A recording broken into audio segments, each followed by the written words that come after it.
Cet épisode de Pause Report vous est présenté par Arken, le spécialiste mondial de l'accastillage. Que vous soyez plaisancier ou régatier, vous connaissez forcément le nom d'Arken. Depuis plus de 50 ans, l'entreprise américaine équipe en poulies, chariots, winches, systèmes hydrauliques et accastillage, bateaux de croisière et voiliers de compétition naviguant sur les plus prestigieuses épreuves de la Coupe de l'Amérique à The Ocean Race, en passant par le Vendée Globe ou les Jeux Olympiques. Installé en France depuis 1986, Arken n'a jamais cessé d'innover pour répondre aux attentes de ses clients, lançant régulièrement de nouveaux produits. C'est le cas de sa récente gamme de poulies Zircon, conçue avec des billes en céramique pour un minimum de frottement et davantage de résistance, ainsi que des poulies Blackmagic qui équipent les grands bateaux de régate et les voiliers de croisière performants.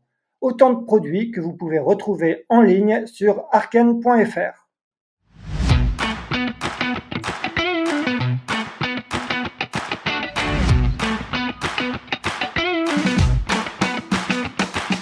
Bonjour, vous écoutez Pause Report, le podcast qui décrypte et analyse chaque semaine l'actualité de la voile de compétition. Pause Report est produit par Tip & Shaft, le média des professionnels et des passionnés de voile de compétition. Tip & Shaft, ce sont 2 newsletters hebdomadaires en français et en anglais, des podcasts, des formations, un studio de production de contenu, une plateforme de vidéo à la demande Sailors, ainsi qu'un festival du film que vous pouvez retrouver sur tipandshaft.com. Je suis Axel Capron et je vous souhaite la bienvenue dans Pause Report. Avant de commencer cet épisode, un petit mot pour vous rappeler que l'édition 2024 du Sailors Film Festival débute le mercredi 17 janvier à Lorient, avant de partir en tournée dans 24 autres villes en France. Au programme, des films inédits et exclusifs et, sur certaines dates, la présence des marins sur scène. Le Sailors Film Festival est présenté cette année par le CIC, avec également le soutien de Musto et Eli Hansen. Infos et réservations sur sailorsfilmfestival.com.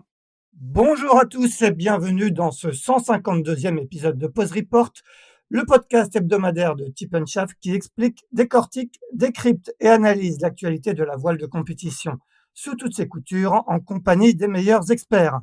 Nous sommes le mardi 20 février, il est exactement midi 10 et nous allons encore parler de l'Arkea Ultimate Challenge Brest à quelques jours de l'arrivée attendue du leader de la course, Charles Caudrelier. Pour nous accompagner cette semaine, un membre de la direction de course, en l'occurrence Guillaume Évrard, qui est du côté de Cherbourg et s'apprête à rejoindre Brest. Salut Guillaume. Salut à tous. Où se trouve par contre notre deuxième invité en ce moment, qui, comme on le voit sur les réseaux, suit passionnément cette course autour du monde. C'est bien évidemment Géant Vert, alias Gilda Morvan. Salut Gilda. Bonjour à tous les auditeurs, auditrices. Messieurs, je vais commencer par mon traditionnel récapitulatif de la semaine passée sur l'Arkea Ultimate Challenge Brest. Que s'est-il passé depuis mardi dernier ? Eh bien, encore pas mal de choses. En premier lieu, Charles Caudrelier, qui a franchi le Cap Horn il y a tout juste 2 semaines, a basculé vendredi dernier dans l'hémisphère nord après quasiment 40 jours de course. Il s'approche actuellement des Açores et s'apprête sans doute à ralentir en vue de l'arrivée. On va en parler avec nos 2 invités. Loin derrière, à plus de 2000 milles, Thomas Coville s'est emparé de la 2e place, profitant de la 2e escale technique observée au Brésil par Armel Lecléache, cette fois à Rio, pour cause de casse sur le safran de flotteur bâbord et sur celui de la coque centrale du Maxi Banque Populaire 11. Un arrêt d'un peu plus de 2 jours pour le skipper qui, depuis qu'il est reparti dimanche, a bien du mal à s'extirper des côtes brésiliennes. Il compte ce mardi quasiment 1000 milles de retard sur Thomas Coville. Plus au sud, Anthony Marchand et Éric Perron, séparés d'environ 400 milles, sont en approche du Cap Horn que le premier devrait franchir dans la nuit de mardi à mercredi, le second dans la journée de mercredi.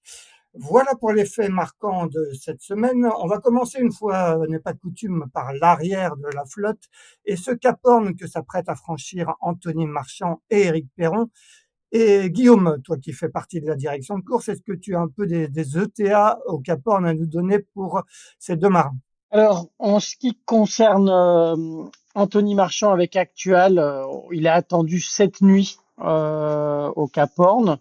Il est à 250 000 actuellement et Adagio sera, avec Éric Perron, sera une 12-15 d'heures derrière.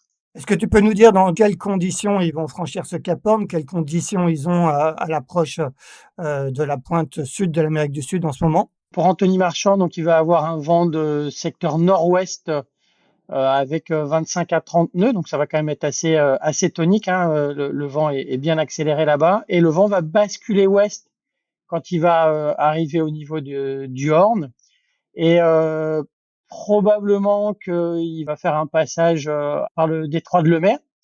Et quand il va arriver par contre à la sortie du détroit de Lemaire, il aura du vent de nord et donc du près pour entamer sa remontée de l'Atlantique Sud. Et pour Eric, donc il est un peu derrière et donc il aura un vent qui aura déjà basculé à l'ouest quand il va arriver sur le Horn. Et le vent de nord va aussi l'attraper un peu plus tôt. Donc pour lui, le près va commencer un peu plus vite aussi et c'est un peu plus difficile de prévoir sa trajectoire sur détroit de Lemaire ou pas de détroit de Lemaire. On verra ça dans la nuit. Est-ce que les 2 marins vont avoir la chance, d'apercevoir le fameux rocher ou, j'ai l'impression qu'Anthony va passer de nuit, peut-être Eric de jour? Est-ce qu'ils seront plutôt proches du rocher ou éloignés? Pour Anthony, le passage, il se ferait plutôt auprès du rocher. Donc, la luminosité, elle est quand même très longue en cette période de l'année dans cet endroit-là du monde. Donc, avec un peu de chance, il verra le rocher. S'il verra pas le rocher, il verra l'île des États. Et pour Eric, c'est un peu plus compliqué. Probablement qu'il sera plus loin, mais voilà, il aura peut-être envie de se rapprocher et de faire le petit détour pour voir un petit morceau de terre. On rappelle qu'Anthony Marchand, privé de foil bâbord depuis sa première escale au Cap, a dû s'arrêter en Nouvelle-Zélande pour une réparation du dispositif permettant au foil tribord de rester en position basse. On a l'impression que le Pacifique n'a pas été très favorable d'un point de vue météo pour lui. Gilda, j'imagine que tu suis pas seulement la tête de flotte, que tu suis aussi l'arrière de la flotte sur cet Arkea Ultime Challenge Brest. Comment tu vois un petit peu le Pacifique qu'a eu Anthony Marchand, qui s'est fait petit à petit rattraper par Eric Perron derrière lui? Je crois qu'il est un petit peu dans le dur, Anthony, là, depuis Captain, il a fait 2 arrêts, pas mal de problèmes à gérer. Il est obligé d'enlever un foil la dernière escale. Donc un petit peu galère quand même. Le bateau a eu des soucis, ça a été résolu, il est reparti, mais il lui manque un foil. Il est pas à 100%, il est peut-être suivant les amures, à 80% ou voire moins. Donc on voit qu'il est un peu ronchon, il est un peu chafouin parce qu'il n'est pas à 100% du potentiel. Il s'est fait décrocher par les leaders et donc lui il venait chercher de la bagarre, de la course et là il est un petit peu déçu parce que il est plus essayer de naviguer au mieux possible, mais il manque l'adrénaline de la compétition, je pense, quoi. C'est ça qu'il est un peu déçu, c'est que il n'arrive pas à raccrocher les 3 bateaux devant. Mais il fait, quoi qu'il arrive, une très très belle course. En même temps, il va avoir quand même justement l'adrénaline de la compétition qui revient, en tout cas pour garder sa 4e place. Eric Perron est quand même en embuscade derrière, hein, 400 000 derrière. Ils vont avoir une remontée de l'Atlantique Sud et même Nord, majoritairement tribord à mur. Donc lui qui n'a pas de foil bâbord, ça risque forcément de l'handicaper. Ça va donner un peu d'adrénaline à cette fin de course pour les deux. Justement, c'est ça que le problème, c'est que le pauvre Anthony, il est handicapé. Adagio qui revient comme une fusée, qui est lui apparemment à 100%. Donc Eric Perron aussi qui fait un super parcours, mais Anthony est handicapé, il va peut-être du mal à contenir Adagio. Donc ça va être dur à vivre pour lui. Il a la pression derrière, il veut sauver sa 4e place, c'est sûr. Un gros match s'engage, mais pour nous à terre, c'est vraiment magnifique parce que on aura une belle bagarre pour cette 4e place avec Adagio et Actual. Guillaume, les marins disent souvent que le passage du Cap Horn est synonyme de soulagement, hein, de laisser derrière eux les mers du Sud et surtout la solitude dans laquelle ils se trouvent dans ces mers. Là, ils vont retrouver des mers où il y a un peu plus de trafic, donc c'est toujours plus rassurant d'un point de vue sécurité. Est-ce que pour la direction de course, c'est aussi un soulagement de voir les marins franchir le Cap Horn? Alors, ce qui est sûr, c'est que si on rembobine un tout petit peu le film, les dernières semaines ont été météorologiquement quand même assez compliquées pour tous les concurrents, parce que il y a eu du calme pour Eric quand il est reparti de Cape Town, et puis il y a eu beaucoup de vent pour Charles, pour quand on reprend Thomas qui a eu beaucoup de mal, on en reparlera probablement tout à l'heure, mais les conditions sont quand même assez dures en ce moment pour les marins.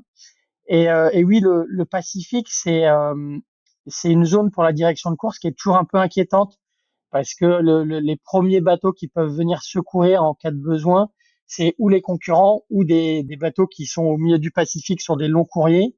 Et il y a eu un incident sur la Global Solo Ocean Race là, Et il y a eu un marin qui a été récupéré, et le cargo qui est venu le chercher a mis 36 heures à venir sur zone. Donc on a vu les photos, hein, le bateau, c'était un classe 40 qui était entre deux eaux. C'est forcément des moments qui sont assez stressants pour la direction de course, et on est content de les voir passer le Horn, mais le Horn est compliqué par le trafic de bateaux de pêche, de bateaux de commerce, et de plus en plus de ferries aussi, parce que c'est une zone qui est devenue très très touristique, hein, et on est en ultra vigilance sur tout le passage du Horn aussi pour éviter toute collision. Et après il y a la remontée de l'Atlantique Sud, où les côtes sont proches. Donc en cas de pépin, c'est plus facile, mais c'est vrai qu'il y a beaucoup de trafic maritime dans ces endroits-là. Ouais, tu le disais, c'est sur le Global Solo Challenge qu'un marin canadien, je crois, a effectivement été, secouru, en fin de semaine dernière par un bateau japonais. Est-ce que les concurrents Anto Marchand et Éric Perron ont éventuellement été sollicités à un moment pour, ils naviguaient à peu près, j'imagine, dans les mêmes zones, ont été à un moment sollicités pour éventuellement aller au secours de ce marin dont le bateau, a depuis coulé? Alors on a été très vite en contact avec l'organisateur de la course, qui nous a demandé s'il pouvait communiquer les informations de communication du bateau actuel, parce que comme Anthony Marchand faisait partie des solutions en cas de besoin de récupérer le skipper. Donc on n'a pas du tout eu besoin d'alerter l'équipe, et on n'a pas eu besoin de mettre en place ce plan. Mais si jamais le cargo, qui a mis 36 heures pour arriver sur zone, n'était pas en capacité de récupérer le skipper canadien, ça aurait été probablement Actual qui aurait été le bateau à suivre sur zone pour essayer de faire le sauvetage. Gilda, actuel Ultime 3, va franchir le Cap Horn à peu près après 44 jours de mer. Sur le même bateau, François Gabard, fin 2017, avait mis 42 jours pour boucler, lui, le tour du monde. Il y a eu pas mal de casses sur la course et sur ce bateau en particulier. Est-ce que tu t'attendais, toi, à autant de problèmes techniques sur les bateaux, sur cet Arkea Ultime Challenge Brest? Non, mais je trouve que les concurrents sont pas au niveau quand même, parce que là ils sont loin derrière François Gabard, donc c'est juste incroyable quoi. Comment avec ces nouveaux bateaux volants, François Gabard soit toujours 10 jours en avance à l'arrivée. Donc, non, mais c'est pas pareil. C'est une course. Ils ont eu des conditions pas faciles. Ils ont pas choisi. On a vu que chacun a eu ses problèmes. Ils ont dû s'arrêter un peu à droite à gauche. Ils ont cassé. Charles, on vient d'apprendre des problèmes de Charles, qui va sûrement s'arrêter, on suppose, aux Açores pour finir. Donc chaque concurrent s'est arrêté. Ils ont eu une condition extrême. Charles s'est arrêté 2 jours avant le Cap Horn. Armel a fait une route très nord au niveau de la Nouvelle-Zélande pour éviter des 2 dépressions dans le sud qui étaient vraiment extrêmes. Thomas s'est arrêté aussi pareil pour éviter. Donc chacun a eu vraiment une galère en termes de météo, mais de la grosse galère quoi. Donc je pense que ces marins, ils ont bien joué, ils ont bien anticipé. Là pour l'instant, ils ramènent les bateaux assez propre jusqu'à Brest, donc on fera le bilan à l'arrivée. Mais non, c'est chapeau à nos 6 marins qui ont pris le départ et qui vont arriver d'ici peu à Brest. Est-ce que sur les images que tu vois, les vidéos qu'ils envoient, tu les trouves, éprouvés? Dans quel état tu les trouves? On va demander après à Guillaume qui leur parle peut-être régulièrement. On était l'autre soir avec Bernard Stamm au Tour du Monde. Là, on fait un petit point course tous les vendredis avec différents marins. Et Bernard Stamm, c'est lui qui en parle le mieux. Il arrivait à définir la situation de chaque skipper. Il est intervenu 2 fois en regardant le visage. Il explique que, voilà, tu vois, il a la barbe, il a les joues creusées, les yeux fatigués, il a pas dormi. Sur chaque concurrent, il pouvait faire une analyse complète de Caudrelier qui était assez à l'aise. On voyait que ça se passait bien dans le Pacifique, tout ça. Il déroulait, il dormait bien. Il arrivait à quasiment annoncer le sommeil qu'avait eu le concurrent, les problèmes qu'il avait, juste en regardant le visage et les mains. Donc ça, Bernard Stamm, pour ça, il a une expérience et moi, je l'ai écouté, c'était incroyable.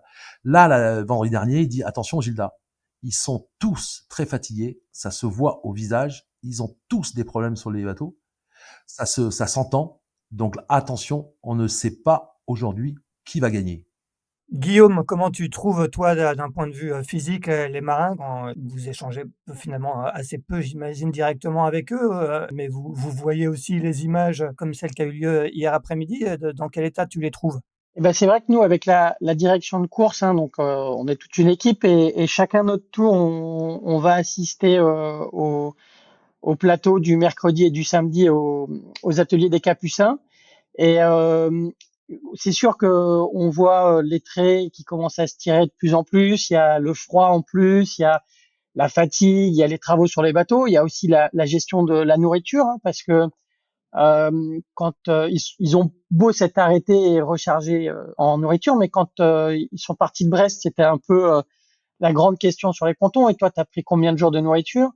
Et beaucoup étaient partis sur 45, 46, 42. Bon, voilà, Thomas, il avait annoncé 42 ou 43, je sais plus, mais il s'est arrêté et du coup, il a probablement rechargé en Tasmanie. Mais aujourd'hui, voilà, la vraie question, c'est comment est-ce qu'ils arrivent à gérer et ça joue sur la fatigue. Donc, le repas, la gestion de ce qui reste, la météo et tout ce qui reste à projeter. Donc, ils sont bien tous fatigués, ils sont bien cramés et il va leur falloir un peu de temps pour se remettre de ces expériences extraordinaires.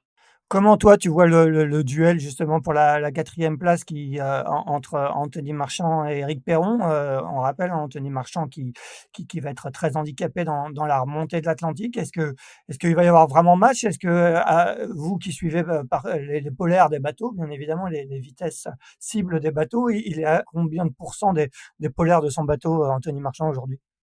Moi, ce que j'annonce, c'est une belle bagarre. C'est 2 figaristes, Anthony Marchand et Éric Perron. Donc, on se prépare vraiment à un beau match entre le Cap Horn et Brest. Par contre, Anthony qui va rien lâcher parce que même handicapé, il veut garder cette place. Mais par contre, Éric Perron, Adagio, lui, je peux te dire qu'il va envoyer du pâté. S'il est à 100%, il va vraiment aller chauffer Actual Ultime.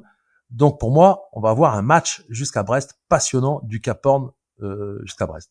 Oui, oui, je confirme. Et justement, en plateau, la semaine dernière, mercredi dernier, j'ai posé la question à Eric de comment lui il voyait ce match à venir, parce que on a pu voir qu'il était à 100% de ses polaires ou presque, et comment il voyait le match. Et pour lui, depuis le début, il donne le maximum et il fait marcher son bateau au maximum. Anthony, c'est pareil, il fait marcher son bateau au maximum.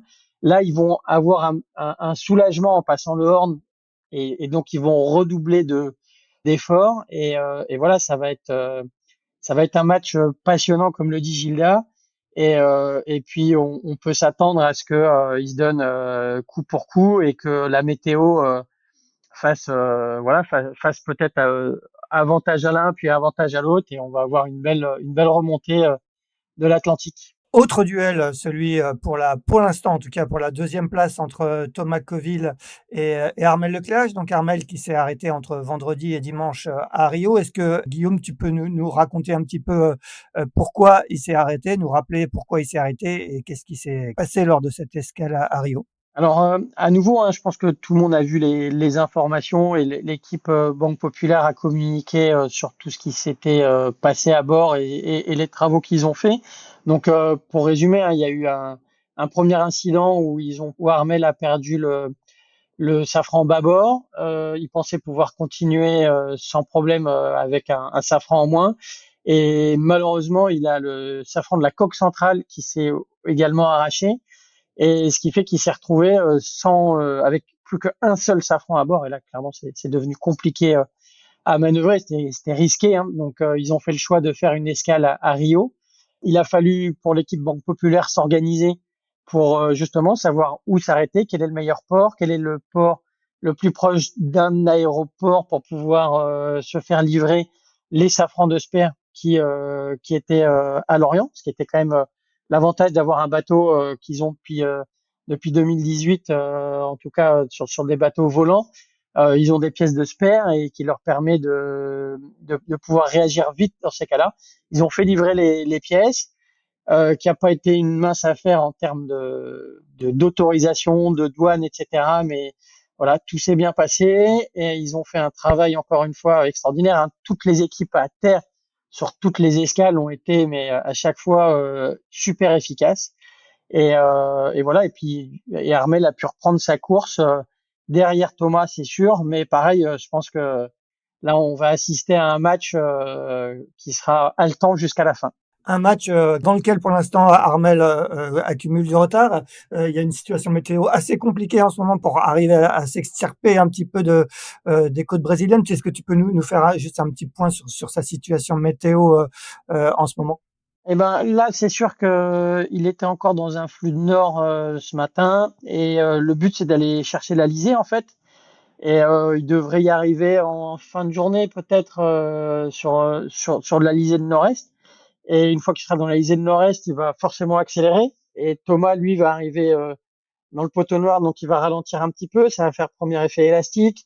Thomas devrait ressortir plus tôt dans la lisière de Nord-Est, et etc. Et du coup, ça va faire un peu élastique pendant encore 2 ou 3 jours là. Gilda, toi qui connais bien Armel, tu as navigué de maintes années avec lui, contre lui sur le circuit Figaro. Dans quel état d'esprit il est selon toi en ce moment? J'imagine que pour lui, qui est bien connu pour sa combativité, ça a dû être difficile d'être contraint de s'arrêter une deuxième fois. Je pense que c'était très dur psychologiquement.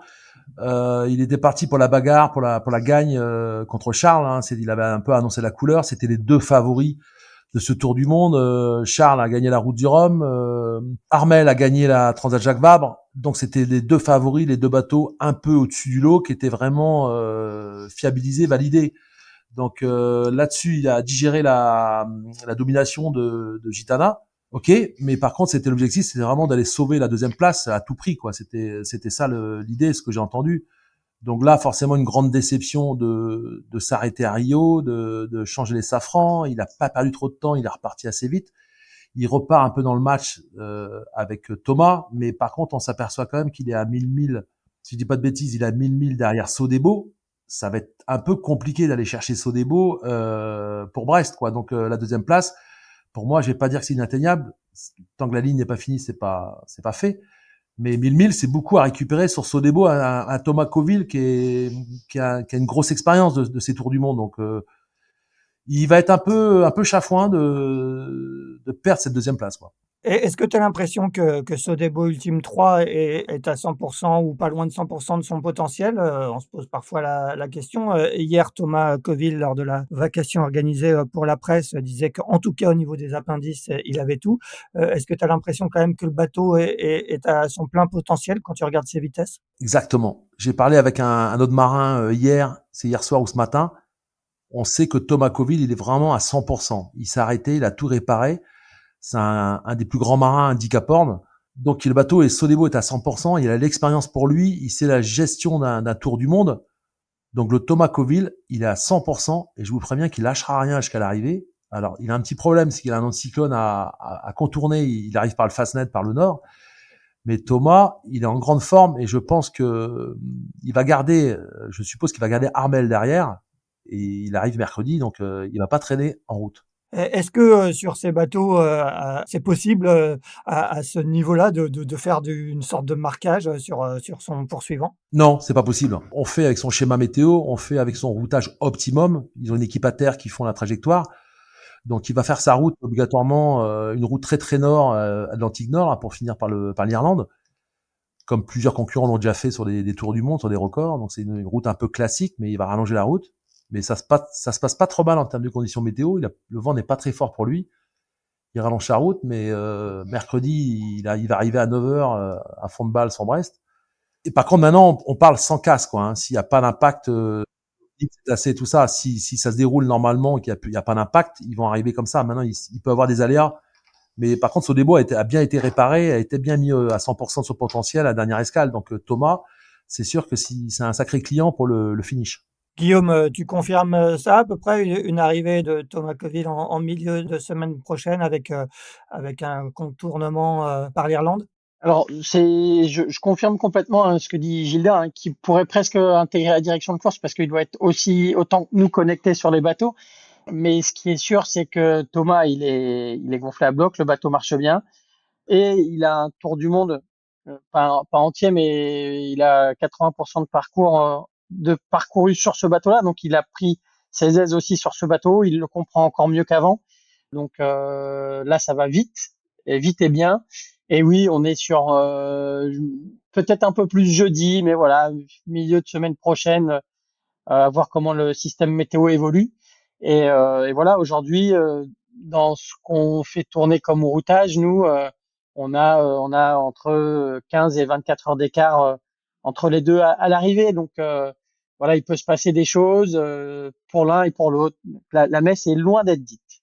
Tout à fait. Passons maintenant au gros dossier du jour, l'arrivée de Charles Caudrelier. Hier, dans cette vacation ouverte à la presse, le leader qui était attendu dans un premier temps à Brest en fin de semaine faisait part de ses interrogations quant à la stratégie à adopter au vu d'une situation météo qui va considérablement se dégrader dans les prochains jours en Atlantique Nord et notamment dans le golfe de Gascogne. Guillaume, est-ce que tu peux nous faire un petit peu la carte postale de cette météo des prochains jours qui conduit Charles et son équipe à s'interroger un petit peu en ce moment? Eh ben, la carte postale, elle donne pas tellement envie d'aller à la plage. Ça, c'est une certitude. On a un gros système dépressionnaire dans l'Atlantique Nord qui va nous arriver dessus avec 7 à 8 mètres de vagues dans le golfe de Gascogne. Des vents qui vont aller en rafale. On aura 50 nœuds de vent. Donc voilà, aujourd'hui, on est sur des conditions hivernales très fortes. Et c'est sûr que la question que peut se poser l'équipe de Gitana Edmond Rothschild et Charles, c'est voilà, on a de l'avance.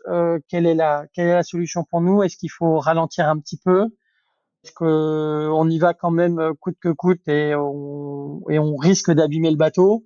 Voilà, aujourd'hui, il y a un vrai choix sur ce qui doit être fait pour arriver en vainqueur et en beau vainqueur à Brest. Et tu sais quand ils vont prendre la décision? Est-ce que vous savez un petit peu, vous connaissez un peu le timing? Moi directement, j'ai pas la décision. Peut-être que Guillaume ou l'équipe qui est à Brest, donc Pierre et Fred qui sont à Brest depuis 3 jours ensemble, ont peut-être eu des infos de l'équipe en direct. Moi, pour l'instant, on n'a pas eu d'infos. Ce qui est sûr, c'est que les Açores sont devant les étraves du Maxi Edmond Rothschild, que il est au portant jusqu'aux Açores, et qu'il y a peut-être une solution de s'abriter aux Açores avant de rentrer dans le golfe de Gascogne et des conditions costauds qui l'attendent.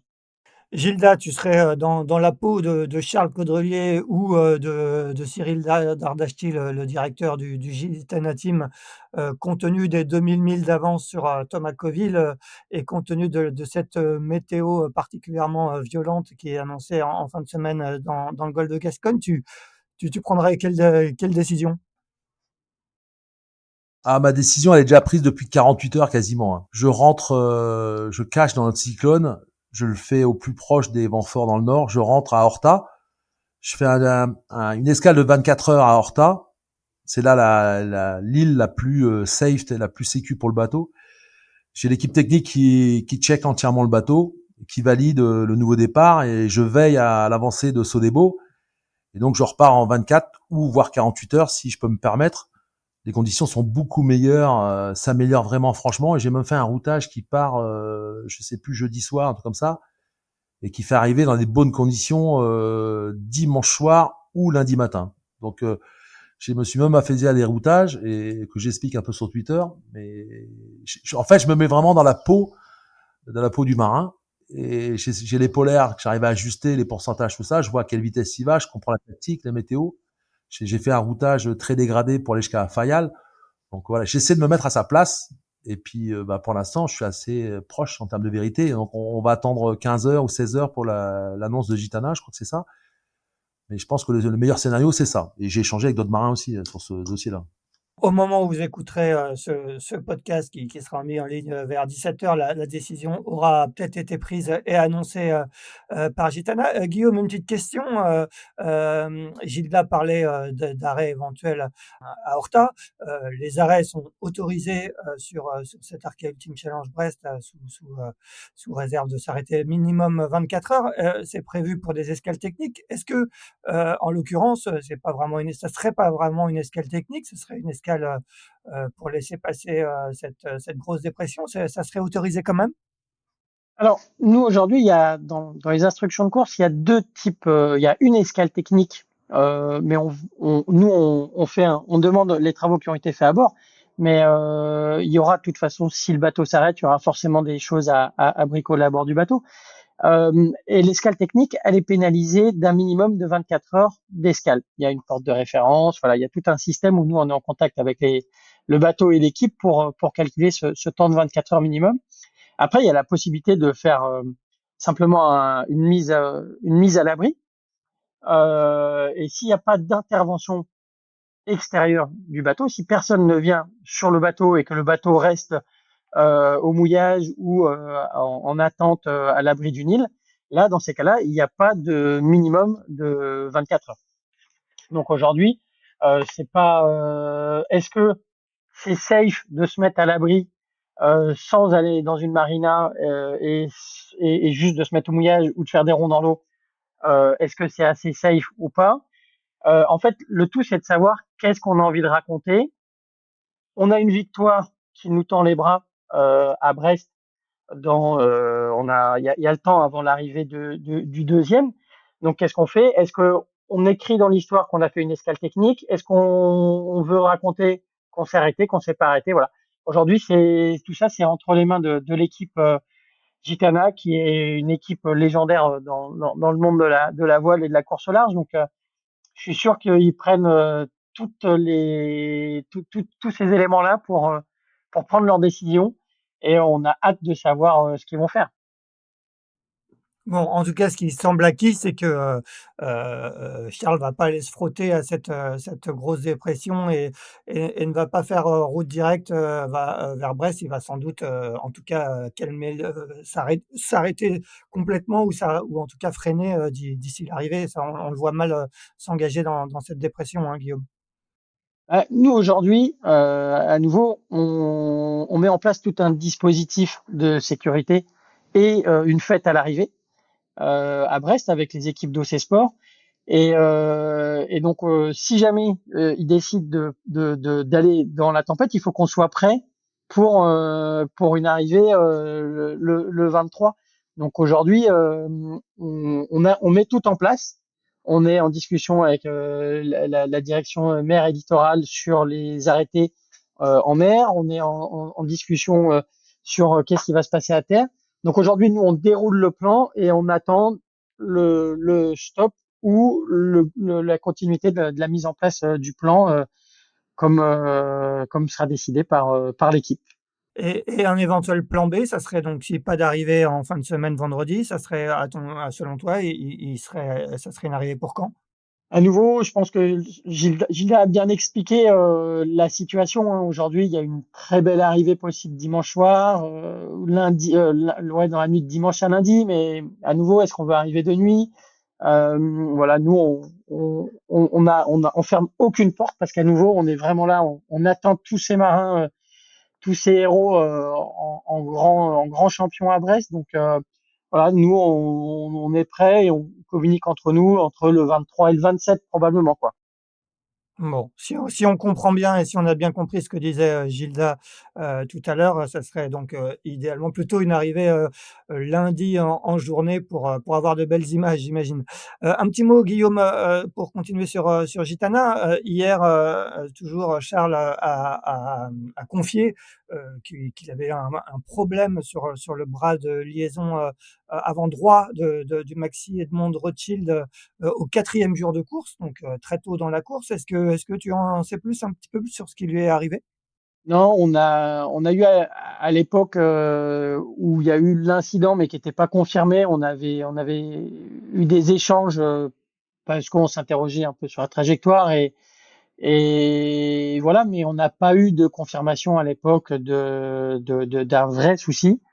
Et voilà, c'est un peu ça aussi la force des équipes, c'est de réussir à garder des secrets même à la direction de course, ce qui nous embête un petit peu en cas de gros problème, parce que si jamais le problème s'aggrave et que on est obligé de nous faire tout l'historique de ce qui s'est passé sur le bateau, c'est une perte de temps et de réactivité vis-à-vis des secours. Mais malheureusement, on peut pas obliger les équipes à faire remonter les problèmes techniques. C'est une demande qu'on leur fait et des fois on a le droit à tout, des fois on a le droit à moins de choses. Gilda, comment toi tu vois un petit peu un peu cette culture du secret qui existe aussi sur le Vendée Globe, sur la Route du Rhum, sur toutes ces grandes courses où on confie peu ces soucis techniques, ou sinon on en parle à quelques heures de l'arrivée. Est-ce que c'est de bonne guerre, ou on aimerait parfois en savoir un petit peu plus et que les marins soient un peu plus transparents? Moi, je trouve ça franchement un petit peu triste, quoi. Je comprends pas pourquoi ils cachent tout. Ça fait partie de la course, le savoir à l'arrivée. Je veux bien qu'on cache un peu des choses parce que par rapport à la concurrence, c'est un peu normal, quoi. Mais là, ils ont dit des choses. Je trouve que c'était bien, quoi, d'expliquer qu'il y a quelque chose sur le carénage du bras tribord. On comprend aussi la logique de cette escale. Non, je trouve que Armel qui explique qu'il a cassé un safran, il y a un deuxième. Je trouve que ça fait partie de la course.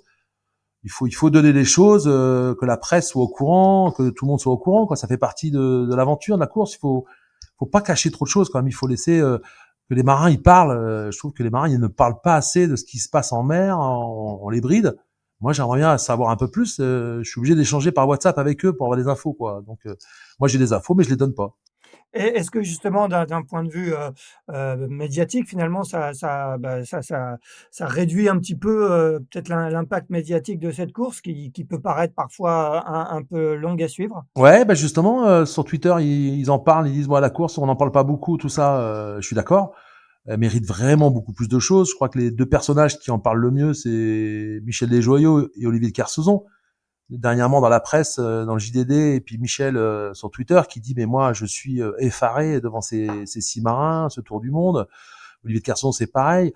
Ils en parlent vraiment bien, qui disent mais c'est des hommes incroyables sur ces ultimes au tour du monde en course.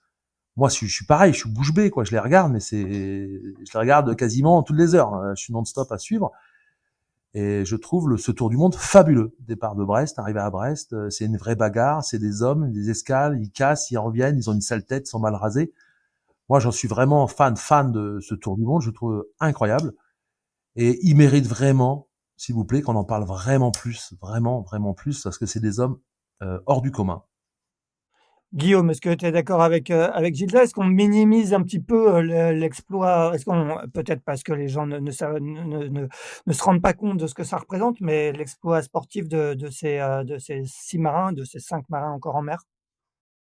Alors, moi, je suis pas un grand spécialiste de la communication, mais c'est sûr que ce que dit Gilda est complètement vrai. Aujourd'hui, faire le tour du monde en solitaire sur un multicoque, on n'en a pas, il y en a pas 10 qui l'ont fait sans escale. Là, on en a 5 qui sont partis en course sur des météos juste non prévisibles, des machines incroyables.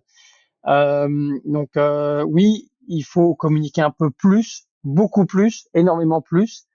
Les marins eux-mêmes, je pense qu'on parlait de la fatigue tout à l'heure. Euh, une preuve de fatigue aussi, c'est que des fois, je pense qu'ils n'ont pas la force de communiquer simplement sur leur état de comment ça va, de l'exploit qu'ils font, parce que ils s'en rendent pas forcément compte non plus.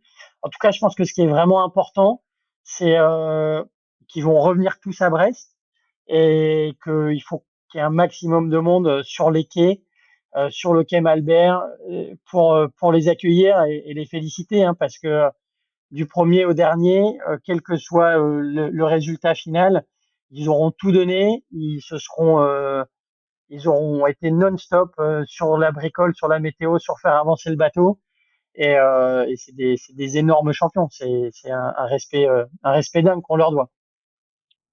Bon, en général, les Brestois sont fidèles au poste pour ce type d'arrivée.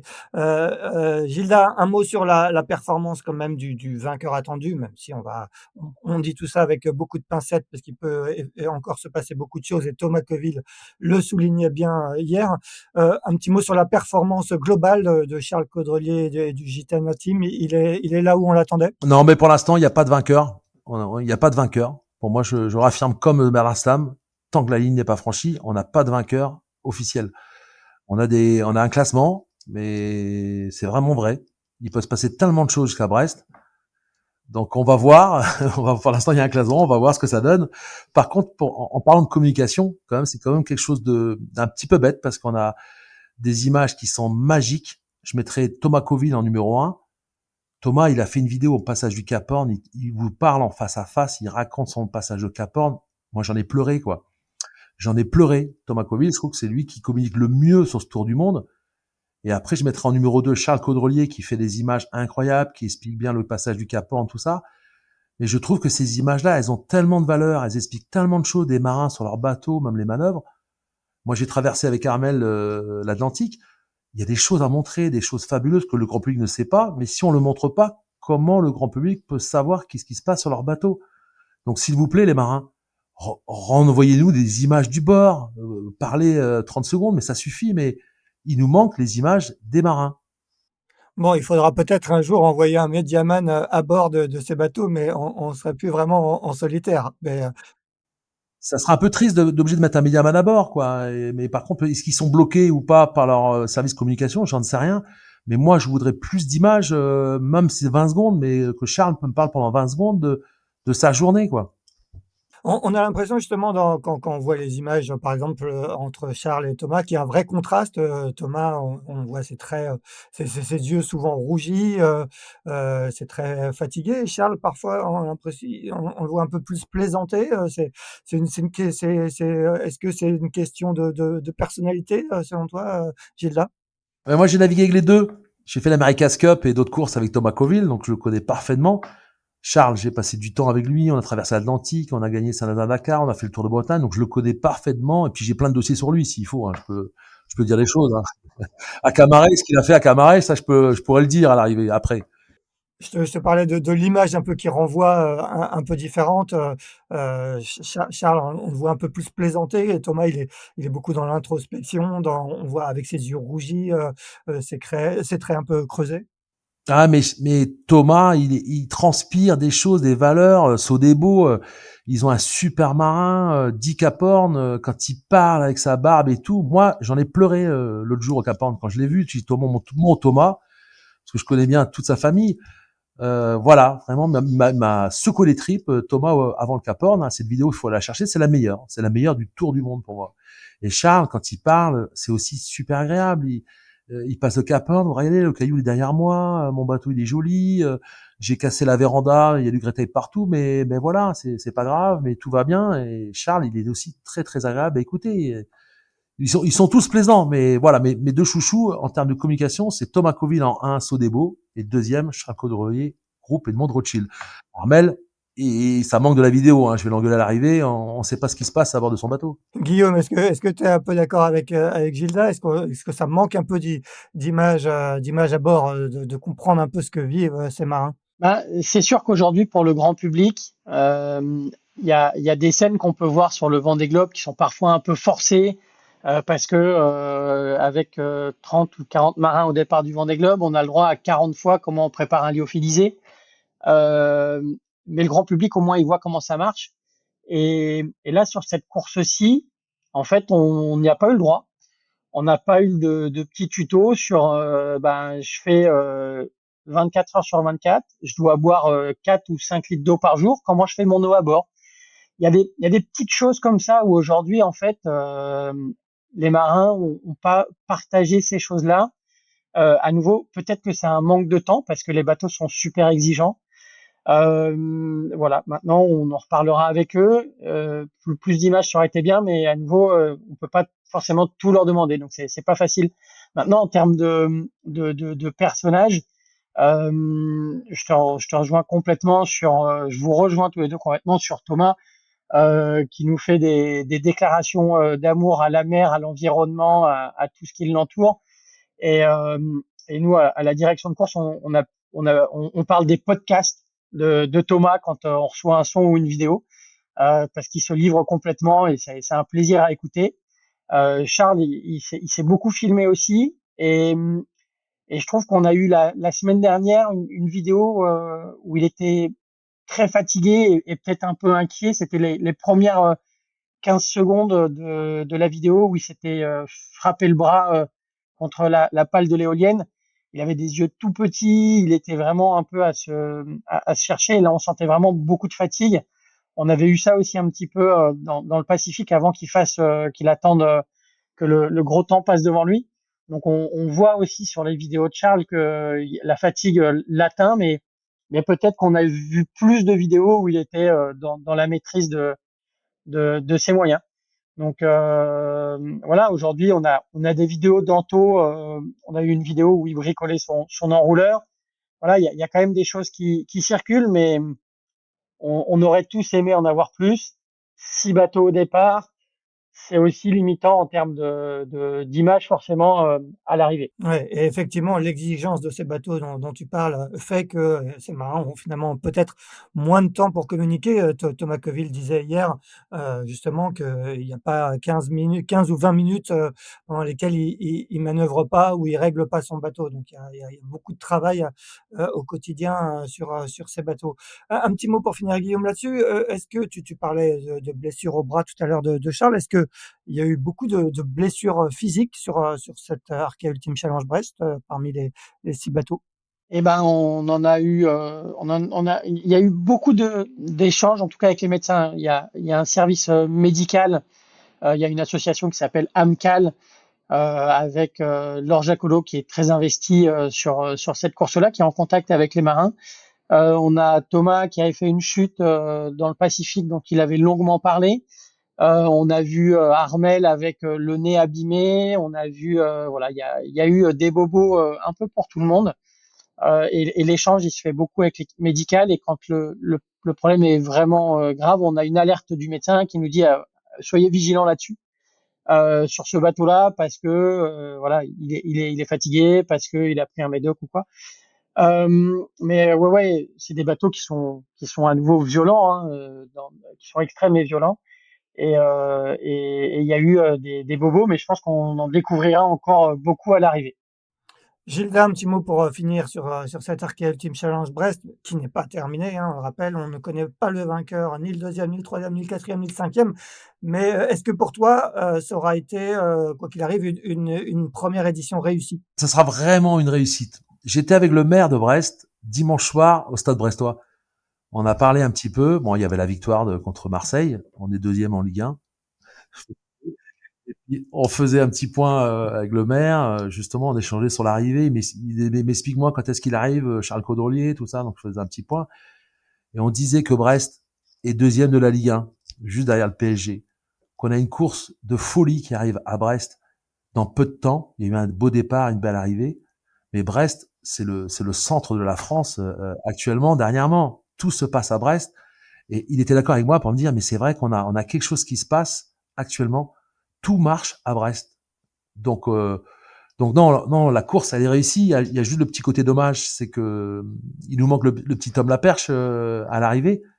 Voilà, c'est tout le petit bémol qu'il y a. Mais sinon, on a des images incroyables, des marins fabuleux, tous. Il nous manque le Tom Laperche à l'arrivée. Voilà, c'est tout. Sinon, c'est top. Bon, je pense qu'il sera à l'arrivée, à terme, et il sera sans doute à l'arrivée pour accueillir, ces 5 autres concurrents, sur cette Arkea Ultime Challenge Brest. Eh bien, on va conclure avec cette ode à Brest par Gilda Morvan. Merci Gilda, merci Guillaume, pour la participation à cet épisode de Pause Report. On attend donc le vainqueur, que ce sera Charles Caudrelier ou un autre, d'ici la fin de la semaine ou en début de semaine prochaine, à Brest. Merci à tous les deux, et on se retrouve mardi prochain pour le 153e épisode de Pause Report. Bonne journée.